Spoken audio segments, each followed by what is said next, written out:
Yosef sort enfin de prison. Il va épater le pharaon par ses leçons de morale, ses leçons d'honnêteté et surtout de grand économiste. Le problème, c'est que la Cour internationale des droits de l'homme va l'en empêcher. En effet, Yosef est à la fois un esclave, il est prisonnier, mais en plus, il a violé. Comment peut-on donner la possibilité à une telle personne à accéder au pouvoir? Le pharaon a donc dû trouver un subterfuge pour pouvoir nommer Yosef. Et qu'est-ce qu'il a fait? Il a pris la fille adoptive de Potiphar, de celle qui a accusé Yosef de viol, et il lui a dit: tu vas te marier avec elle, et en te mariant avec elle, bien, les gens vont savoir que tu n'as rien fait, puisque jamais la fille adoptive aurait pu accepter un homme qui a violé sa mère.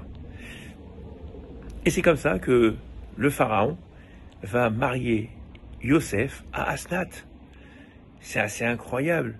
Celui qui a fait le chidour de Yosef, oui, c'est le pharaon. Avec qui? Avec Asnath. Formidable. On voit quelque chose d'assez extraordinaire. Quand Dieu veut faire les choses, eh bien, il n'y a rien qui l'en empêche.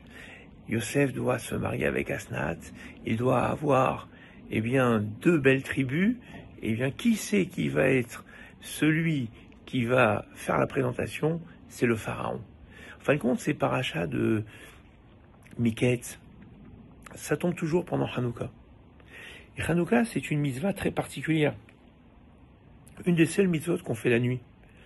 Le shofar, le jour, les téphilines, le jour, la souka, le jour, le lulav, le jour, le talit, le jour. Toutes les mitzvot se font le jour. C'est la seule mitzvah qui se fait la nuit. Le korban pessar se fait le jour, à Tratzot, se fait le jour. Pourquoi cette mitzvah se fait-elle la nuit? En fin de compte, à travers la lumière de Hanouka, on doit essayer de voir dans chacune de nos situations, dans chacun de nos événements, regarder la lumière. On peut toujours regarder ce qui ne va pas. On peut toujours voir ce qu'on ne peut pas faire, ce qu'on n'arrivera jamais à faire, voir ce qui nous empêche d'avancer. C'est possible. On peut toute notre vie brasser du noir. Hanouka, c'est nous dire, le noir existe. Il ne faut pas l'occulter, les difficultés sont là. Mais ce qui est important, c'est de voir la lumière. Et là, l'irotam bilvad, la mitzvah de la Hanouka, c'est de voir la lumière, de voir ce qui marche, de voir ce qui fonctionne, de voir là où tu es fort, voir ce que tu es capable de produire.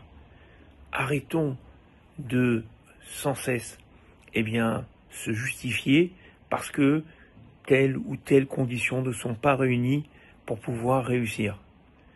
On ne peut se construire qu'à travers nos succès, qu'à travers nos qualités. On ne peut pas se construire à travers nos faiblesses et nos difficultés. C'est impossible. Et donc c'est ça, la fête de Hanouka, c'est un peu de lumière, chasse beaucoup d'obscurité, car la force que l'on va puiser sur notre force va nous donner bien plus d'envolée que de regarder nos erreurs.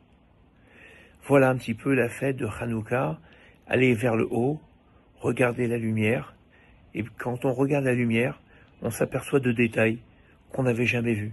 Et c'est ça qui est extraordinaire en fin de compte, c'est que le regard positif amène, eh bien, une analyse positive. Une analyse positive amène un état d'esprit positif. Lorsqu'on voit bien, eh bien, on pense bien, et lorsqu'on pense bien, on va bien. Voilà en fin de compte cette belle fête de Hanouka, qu'elle puisse amener la lumière, la chaleur, le réconfort, et surtout le retour de nos prisonniers.